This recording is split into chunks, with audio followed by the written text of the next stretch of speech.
Good evening, ladies and gentlemen. We will call the May 21st meeting of the Common Council to order. I will ask the clerk to call the roll to determine a quorum. Alderperson Reinke. Here.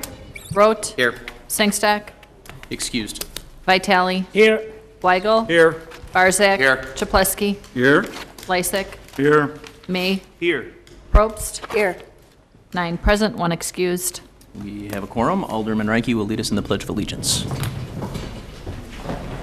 I pledge allegiance to the flag of the United States of America and to the republic for which it stands, one nation, under God, indivisible, with liberty and justice for all.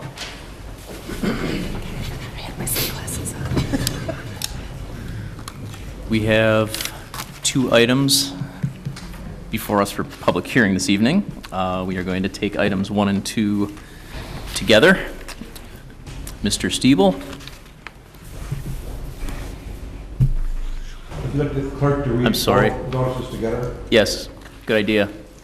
A hearing on the resolution authorizing the Director of Development to negotiate the sale of public lands located in the city of West Dallas at 8 Star South 72nd Street, 1000 South 72nd Street, and 10 Star South 72nd Street to the School District of West Dallas, West Milwaukee et al., and a hearing on a resolution authorizing the Director of Development to negotiate the sale of approximately 14.52 acres of public land located at 11301 West Lincoln Avenue to the School District of West Dallas, West Milwaukee et al. Mr. Stiebel. Thank you, Mr. Mayor. The first public hearing concerns the former McKinley School site, now commonly referred to as McKinley Park. The school board has asked us to deed the property to them. Since they program it, most of the uses of it, we don't see a problem with that. Interestingly enough, the school board, we happened to ask the school board about the same time, there are 2 schools where the city has light power sources for street lights set back on the Madison Elementary School and the former Roosevelt School.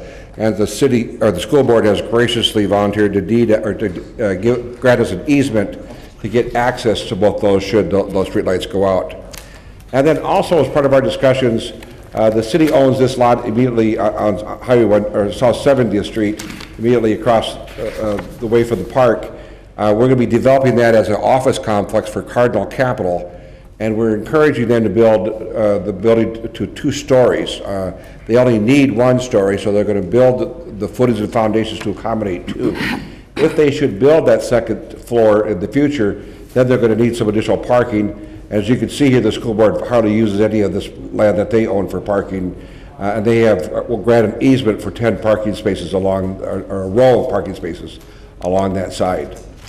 Also, behind the police station was a landfill that the city put incinerator ash. The city used to burn garbage in the 50s and 60s, and that garbage is still decomposing after all these years, all those orange peels compacted in there, creating some minor methane gas, and so we can't build on that, but we have capped it per DNR's orders.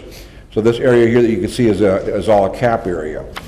The school board has received a grant to be able to build a soccer complex for tournament games, and they wanted this land to build that soccer complex in this particular area. We're recommending that we grant that sale with just a couple of provisions. One of them being that on many occasions we've had foundry sand and other redevelopment areas that we've taken to other sites and filled the area, thereby saving us $500,000 or more on a redevelopment. And so we're going to retain the rights to be able to fill this area wherever they don't build at. And they're going to build right up in here, as noted on this site plan. Here's the police station right here. So in this area here, we'll be able to still fill. We'll retain easement rights for public waterways. And we're also going to be asking the school board for authorization to allow us to tap into their fiber optic, because particularly when the freeway is being reconstructed, major fiber optic line may be severed and the police station could lose telephone service for a couple of months. And so I'm sure the school board will be more than willing to cooperate with us on that matter. So for both parcels, we're selling them for $1 each and for other good and valuable considerations, as I noted. If you have any additional questions, I'd be glad to answer them. Thank you, Mr. Stiebel. Do we have any questions or comments from the aldermen on this item, or these items? Mayor Devine. Alderman Probst? John, do you have any idea as to why they would take such a large space and only build one soccer field? It's mostly a matter of fill because it's crowned. Okay. They can build up one area. In fact, they're going to raise it up several inches so that they can use that for stormwater retention. And so the other areas are going to slope down. Now we, in our redevelopment areas, we may be pulling up the lid, so to speak, and slipping founding sand that's already been approved by DNR to put on this site. And after we do that, then it might be economical for them to add more. Otherwise, they got to pay to bring in fill or whatever. Thank you. Thank you, Alderman. Are there any other questions or comments from the council? Okay, seeing none, are there any questions or comments from the audience on this item? Okay, seeing none, we will close the public hearing on items 1 and item 2. And we will move on to item E on your agendas, which is citizen participation. It's the opportunity for residents to address the council on any matters of interest to them. Is there anybody who wishes to address the council under citizen participation this evening? I ask that if you could state your name and address, please, for our record. My name is Alex Lux, and I live at 3414 South 119th Street. Good afternoon. I would first like to thank all of our adult advisors and student participants who are right here, who served on the Youth Commission this year. The 2012-2013 Commission decided from the beginning to focus on the current state of the city from the eyes of our students.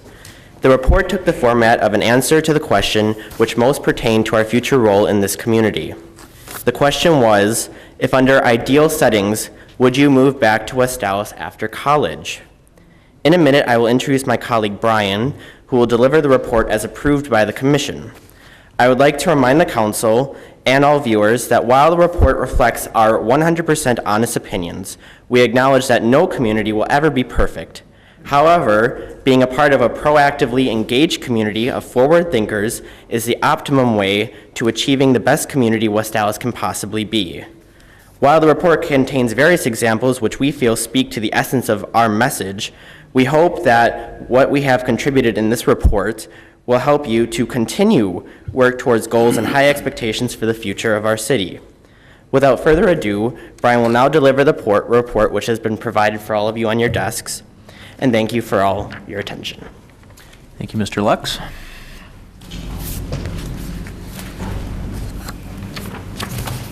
Hello, my name is Brian Kokta, and I live at 2031 South 90th Street. I'm now going to read our report. According to the United States Census, West Dallas is home to over 60,000 people. Unfortunately, it has been seen as a stepping stone community in southeastern Wisconsin for many years now. We, the Youth Commission, have unanimously agreed that in a perfect world, we would not want to return to West Dallas and instead move to one of our neighboring communities based on key issues like the image of our overall community, the physical structure of our city, and the internal structure of our public school system. The main problem the Youth Commission has with the overall image of West Dallas is the Dirty Dallas label. Most of us being born and raised in the city do not see how others see it: drunk, brawling, white trash. Much of the negativity in our community is due to events at State Fair and other public festivals which do not give an accurate representation of West Dallas citizens. However, people have begun to embrace the nickname, whether it's in a business's name or even on a t-shirt. We feel that if there were more community service projects to develop our connections within the city while also making it a better place, the youth of West Dallas would be more inclined to move back. West Dallas has been steadily improving as a city and does not give off such a dirty look as it might have had before, but we won't get rid of the stigma until we stop embracing the derogatory remarks. The structure of our city is a bit of a problem that the youth commissioners wish to have improved in order to have us move back. One of the key developments we would like to see replaced is the Milwaukee Mile. Since the mile is used so sparingly and is not a big profit collector, it serves little to no purpose except for that one race we do have there a year. If we could bring back the river beneath the mile and make this a modern looking area, It could raise more money in taxes as well as bring more people through our downtown area. Another area that could use some improvements is the McCarty Park pool. Many people see the pool as dirty and unkept. We realize that there have already been some improvements to the pool area, and if these improvements continue and are advertised, it would be a large step forward for the city of West Dallas as a whole. Furthermore, if we could improve the downtown area with a coffee shop/bakery, a restaurant with some outside seating, or anything that would attract young adult demographics, more of the city's population would come to the downtown. The public schooling in a district can make or break the appeal to move into a city. We've been recognized by Marquette University with the 2013 School Partner in Education Award for our hands-on learning techniques.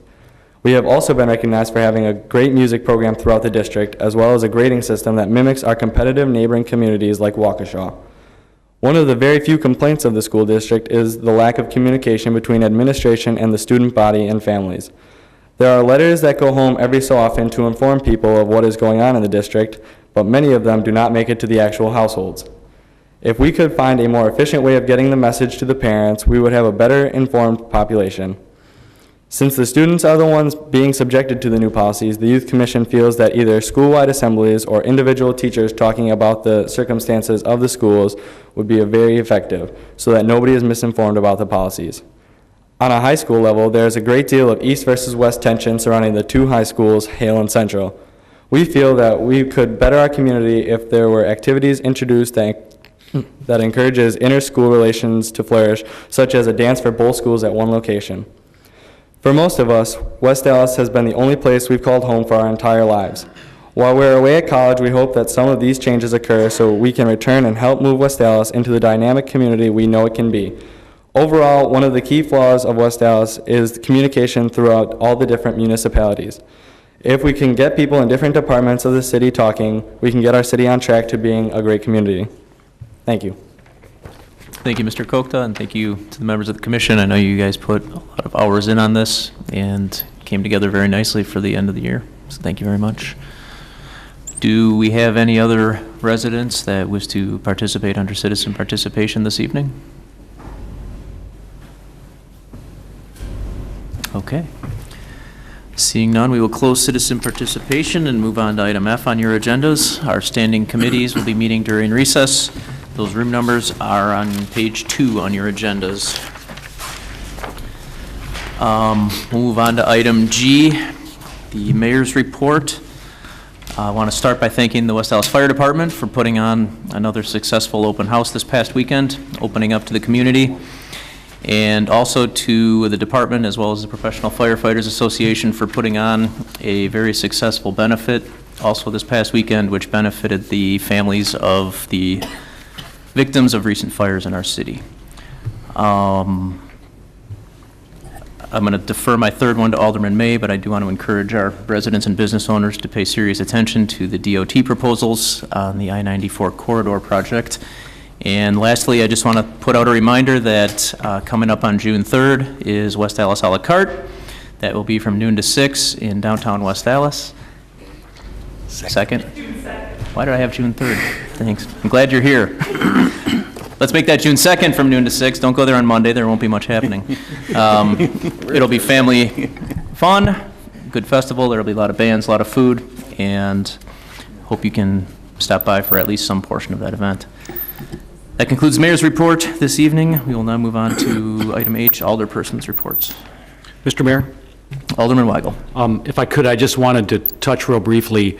There was an incident last weekend on West 74th Street, homicide, and we're taking a step.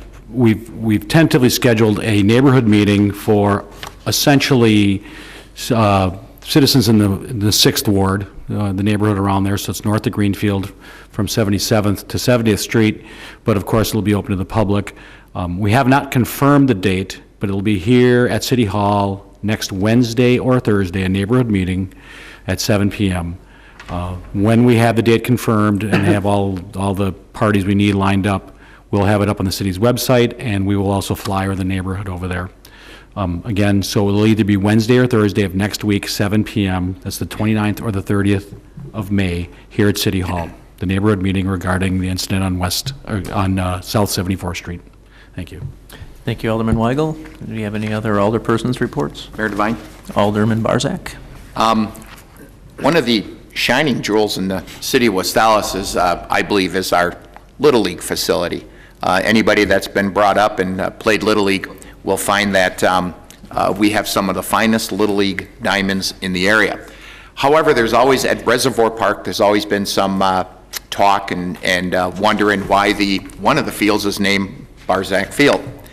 And I keep trying to tell people it's not after me, that it's after my father, who was the mind behind Reservoir Park. It was a dump and it was a landfill, and he's the one that had it filled in. So there's an article that comes from the West Allis Star from 1986. And I took the article and I had it bronzed in a plaque, and it's got his picture on it, and it's got the whole history. And if you actually read the article, you would see exactly what is there today. His vision of having some soccer fields and having Little League diamonds and having a play area, etc. So I had this thing bronzed, and then it's what do I do with it now?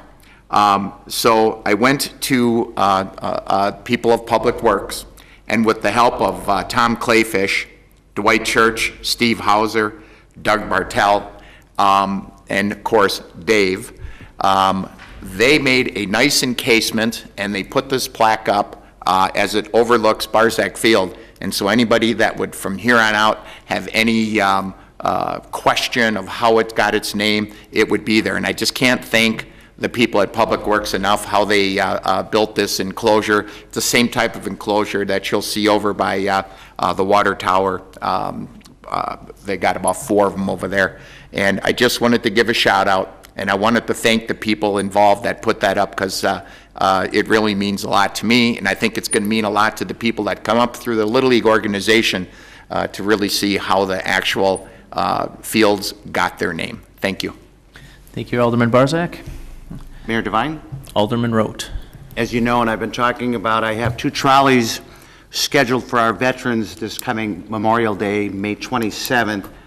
I'm short about 5 to 7 veterans, and we're including all veterans this year, so it's too late to get your invitations out to you, but if you would call me, that would be greatly appreciated. Any veteran who attends and rides on the trolleys, Alderman Reinke will make them breakfast on July 2nd at the Breakfast of Champions here.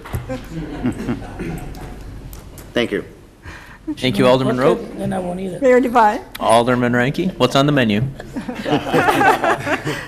You're too young. I do have a couple announcements. First of all, I'd like to make a public happy birthday to a lady that is celebrating her 104th birthday last week. Actually, she celebrated it, and I was privileged to attend in place of our mayor.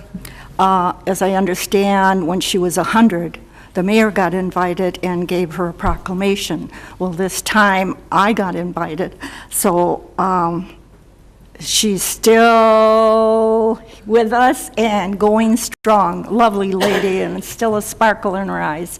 Lives at Heritage House, and so I did want to publicly, on behalf of the mayor and our council, wish her a happy birthday and many more, possibly. Secondly, all of our households in West Allis received our newsletter. Inside the newsletter was this blue insert. The blue insert indicated a tentative schedule for our July 4th celebration. In the event that some of you read it, I hope. Tonight I'm pushing for the breakfast that Alderman Rote alluded to. We are honoring the veterans this year at the Breakfast of Champions. We felt that this was time to give them homage, and so we are inviting all the West Allis veterans to call, hopefully. The number is 302-8304, and register to attend the breakfast. It's absolutely free to the veterans, up to 50. So hopefully you'll be one of the 50 that respond.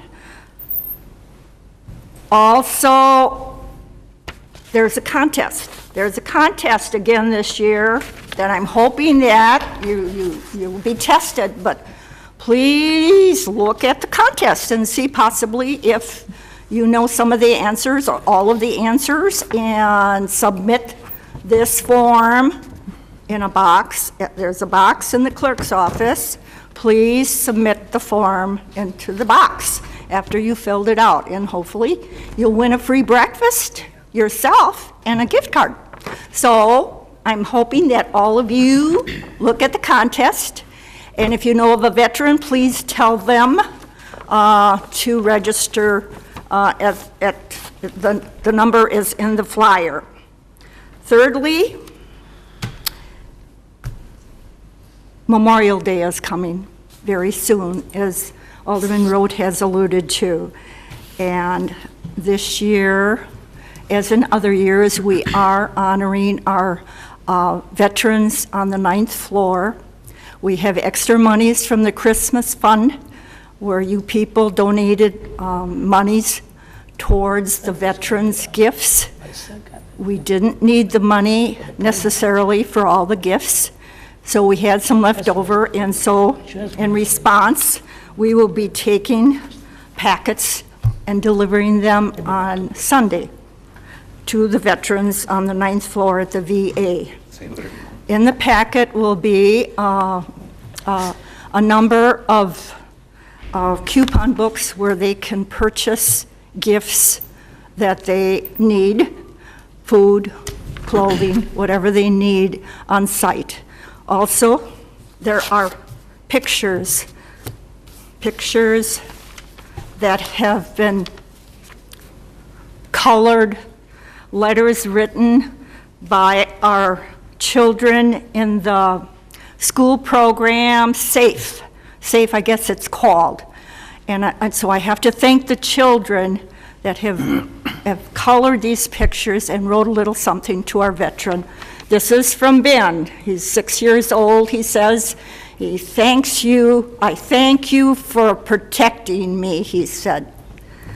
This is from another student. Thank you for protecting our country so that we can have freedom.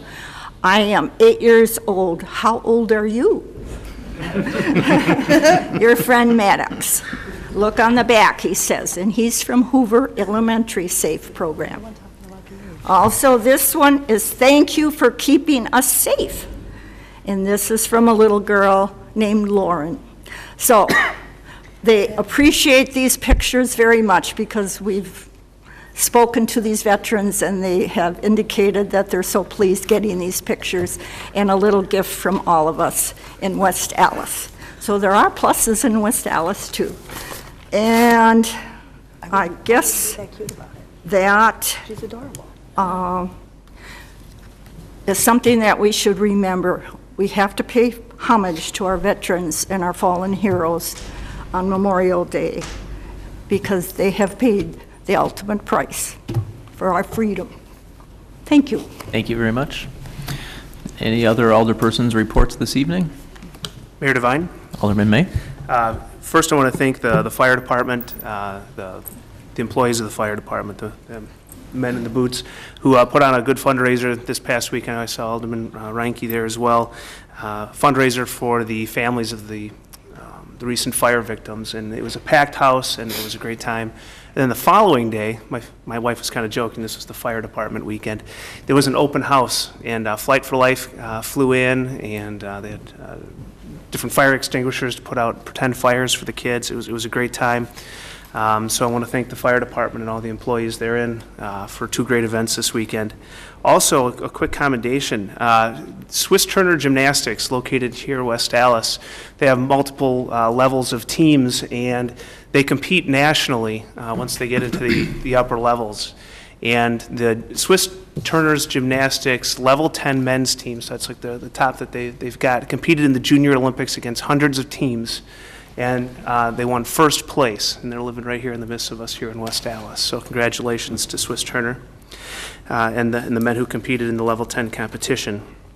And lastly, and this is one I hope everyone's really paying attention, The Department of Transportation right now has open houses for the I-94 East-West Corridor project, and they're presenting alternatives. And they held a meeting today from 4 to 7 at the Tommy Thompson Center. They're going to hold one tomorrow. If you're watching this recorded, tomorrow's the 22nd, at Marquette High School from 4 to 7 p.m. They do have alternatives an alternative that would eliminate ramps at Hawley Road. And so I make a plea to anyone who's listening to please put together a letter. It can be very short and simple. All it needs to say is, we oppose eliminating any ramps at 70th Street or Hawley Road. Send it to the DOT. If you have problems, we can send it to the City Hall and we can submit it on your behalf. But again, tomorrow, if you can make it, Marquette High School, 4 to 7 p.m. The alternative you want to oppose as currently drawn would be alternative C3.